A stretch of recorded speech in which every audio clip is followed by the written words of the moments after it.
শুধু হাসপাতাল না, সাথে জনবল, অস্ত্র, মানে যন্ত্রপাতি, আইসিইউ এবং পোস্ট অপারেটিভ সেন্টার। সরি, মানে মাননীয় speaker sir, I am sorry, অস্ত্র না, আমি বলেছি যন্ত্রপাতি।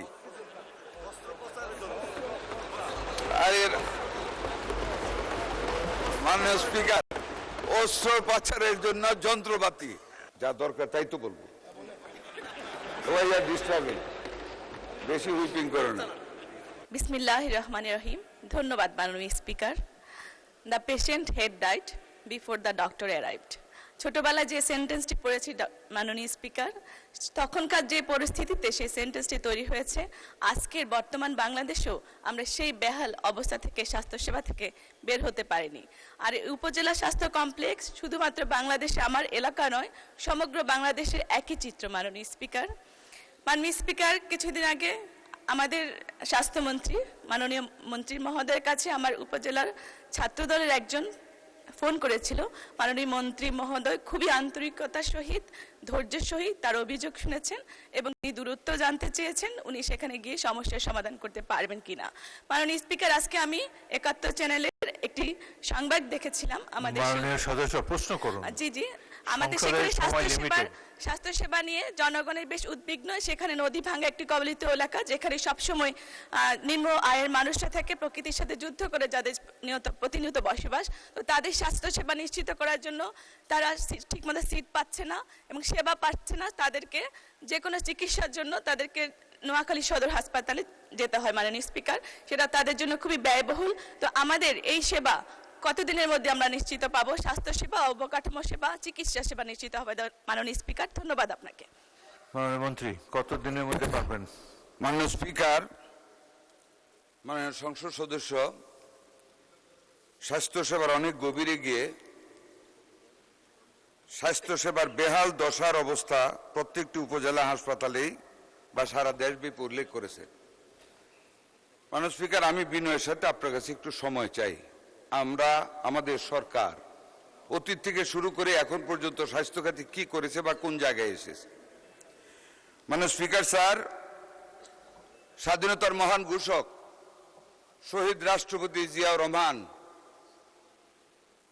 ক্ষমতায় আসার পর বাংলাদেশের নিম্নবিত্ত, মধ্যবিত্ত, আর্তপীড়িত জনগণের স্বাস্থ্যসেবা দেওয়ার লক্ষ্যে সর্বপ্রথম সারা দেশব্যাপী তৎকালীন প্রত্যেকটি ৩০ থেকে ৩১ শয্যা বিশিষ্ট হাসপাতাল স্থাপন করে জনগণের স্বাস্থ্য সেবা দেওয়ার জন্য দৃষ্টান্ত স্থাপন করেন। জনাব স্পিকার স্যার, তৎপরবর্তীতে কোন সরকার এই খাতে মনোনিবেশ করেননি।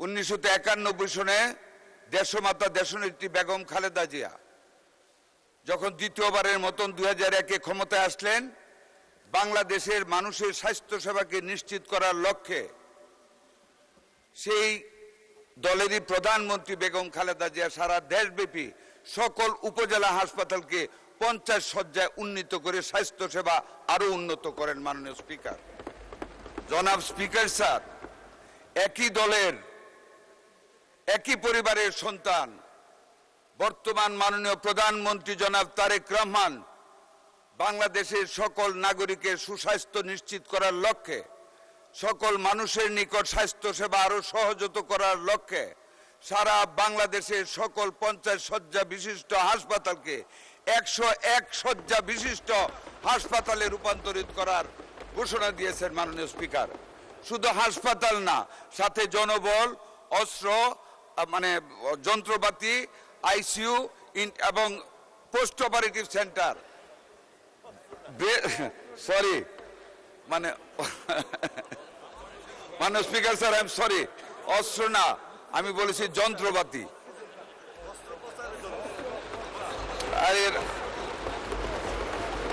মাননীয় স্পিকার, অস্ত্র পাচারের জন্য যন্ত্রপাতি, এমনকি মাদার ব্রেস্ট ফিডিং কর্নারের পর্যন্ত প্রস্তাবনা রাখা হয়েছে।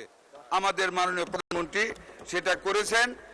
আমরা শুধু তাই না, সারা বাংলাদেশে ১ থেকে ২টা 1000 বেডেড হাসপাতাল with all the facilities, ICU থেকে নিয়ে, ওটি থেকে নিয়ে এভরিথিং শুধু মহিলা এবং শিশুর জন্য 2টা স্পেশালাইজড হাসপাতাল করার প্রস্তাব করেছেন।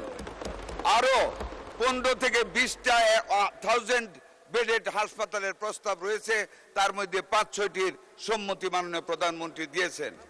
মাননীয়, যা দরকার তাই তো বলবো, ডিস্টার্বিং, বেশি হুইপিং করো না।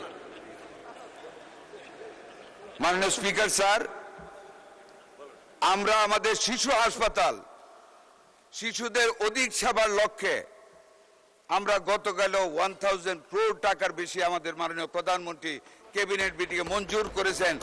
10 তলা পর্যন্ত করা হবে, 8টি মানে আইসিইউ বৃদ্ধি করা হবে, ওটি বৃদ্ধি করা হবে, আমাদের ওইখানে স্ক্যানিং মেশিন বসানো হবে, এইভাবে করবে। আমরা যশোরে আরেকটি হাসপাতালের ভিত্তিপ্রস্তর করা হয়েছে চাঁচড়াতে। মাননীয় স্পিকার, আমরা বাংলাদেশে আরো 5টি হাসপাতাল, খুলনা, রাজশাহী, রংপুর, বরিশাল, কুমিল্লা, মাননীয় স্পিকার আগামী 6 মাসের ভিতরে 200 শয্যা বিশিষ্ট 5টি শিশু হাসপাতালের উদ্বোধন করতে যাচ্ছেন মাননীয় প্রধানমন্ত্রী। এভাবে মাননীয় স্পিকার 8টি ক্যান্সার হসপিটালের মেশিনারিজ ইম্পোর্ট করা হচ্ছে, ফার্নিচারের টেন্ডার হয়েছে, ক্যান্সার হাসপাতাল আমরা উদ্বোধন করতে যাব মাননীয় স্পিকার।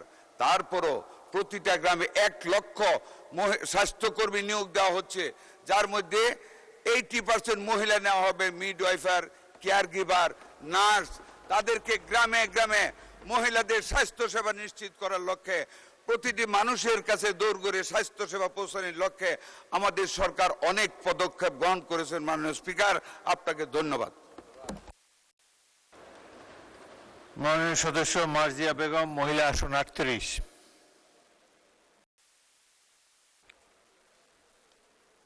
ধন্যবাদ মাননীয় স্পিকার, আমাকে অত্যন্ত গুরুত্বপূর্ণ একটি সম্পূরক প্রশ্ন করার সুযোগ দেওয়ার জন্য। মাননীয় স্পিকার, আপনার মাধ্যমে আমি মাননীয় স্বাস্থ্য পরিবার কল্যাণ মন্ত্রী মহোদয়ের সদয় দৃষ্টি আকর্ষণ করছি। মাননীয় সদস্য তার প্রশ্নে দেশের সকল হাসপাতালে প্রতিষেধক ও ভ্যাকসিন সরবরাহের কথা বলেছেন। এরই পরিপ্রেক্ষিতে আমি অত্যন্ত দুঃখের সাথে মাননীয় মন্ত্রী মহোদয়কে জানাতে চাই যে আমার নির্বাচনী এলাকা লক্ষ্মীপুর 250 শয্যা বিশিষ্ট সরকারি হাসপাতালে প্রতিদিন শত শত রোগীর চিকিৎসা সেবা নিতে আসছে, কিন্তু অত্যন্ত পরিতাপের বিষয়, এই হাসপাতালের বর্তমানে মাত্র 50 শয্যার বেডের রোগীর সমপরিমাণ ঔষধ বরাদ্দ দেওয়া হচ্ছে, যার ফলে হাসপাতালে আসা সাধারণ রোগীরা প্রয়োজনীয় অ্যান্টিবায়োটিক, অতি জরুরি জীবন রক্ষাকারী ওষুধপত্র হাসপাতালের থেকে পাচ্ছেন না এবং চরম সংকটের মুখোমুখি হচ্ছেন। তো মাননীয় মন্ত্রী মহোদয়ের কাছে আমার সম্পূরক প্রশ্ন যে লক্ষ্মীপুর সরকারি হাসপাতালের এই বাস্তব ও চরম জনদুর্ভোগ চিত্র বিবেচনা করে 50 শয্যার পরিবর্তে পূর্ণাঙ্গ শয্যার আনুপাতিক হারে প্রয়োজনীয় অ্যান্টিবায়োটিক ও অতি জরুরি ওষুধপত্র বরাদ্দ বৃদ্ধি করার কোনো জরুরি পদক্ষেপ সরকার অবিলম্বে গ্রহণ করবেন কিনা? ধন্যবাদ স্পিকার। মাননীয় স্পিকার। মাননীয় মন্ত্রী। মাননীয় স্পিকার স্যার, মাননীয় সংসদ সদস্যকে ধন্যবাদ। ওনাদের হাসপাতালটি লক্ষ্মীপুরে 50 শয্যা বিশিষ্ট হাসপাতাল। মাননীয় স্পিকার স্যার, আপনি নিশ্চয়ই জানেন একটা হাসপাতালের শয্যার সংখ্যার সাথে সামঞ্জস্য রেখে একটা কোড নাম্বার দেওয়া হয় মিনিস্ট্রি অফ ফিনান্স থেকে। সেই কোডে 50 জনের জন্য যাহা বরাদ্দকৃত খাবার, যাহা বরাদ্দকৃত ওষুধ, যা বরাদ্দকৃত বিছানা, এইটুকুই দেওয়া হবে, এর বাইরে 300 রোগী হলে দেওয়া হয় না। মাননীয় স্পিকার, এই ব্যর্থতা বিগত সরকারের, ফ্যাসিস্ট সরকারের। তারা যখন জনসংখ্যা বৃদ্ধি পেল 17টা বছর, তারা কোডটা চেঞ্জ করে নেয় নাই। মাননীয় স্পিকার, আমরা এখন দরখাস্ত প্রাপ্তি সাপেক্ষে কোড বৃদ্ধি করে রোগীর সেবার মান উন্নত করার জন্য আমরা কার্যক্রম গ্রহণ করেছি। মাননীয় সংসদ সদস্যকে অনুরোধ করব, ওনার এলাকার নির্বাচিত মাননীয় সংসদ সদস্যকে সাথে নিয়ে কোড পরিবর্তনে যত, এখন তো 50 থেকে 100 শয্যা হয়ে যাবে, 100 শয্যার কোড পরিবর্তন করে 100 শয্যাতে নেওয়ার কোড হওয়ার জন্য 250 হয়ে গেছে, তাহলে 250 শয্যার জন্য যে কোডের প্রয়োজন সেই কোডের আবেদন করলে আমরা মিনিস্ট্রি অফ ফিন্যান্সে অনুরোধ করব এবং নিশ্চয়তা দিচ্ছি ওখান থেকে আমরা করায় নিয়ে আসবো। ধন্যবাদ মাননীয় স্পিকার।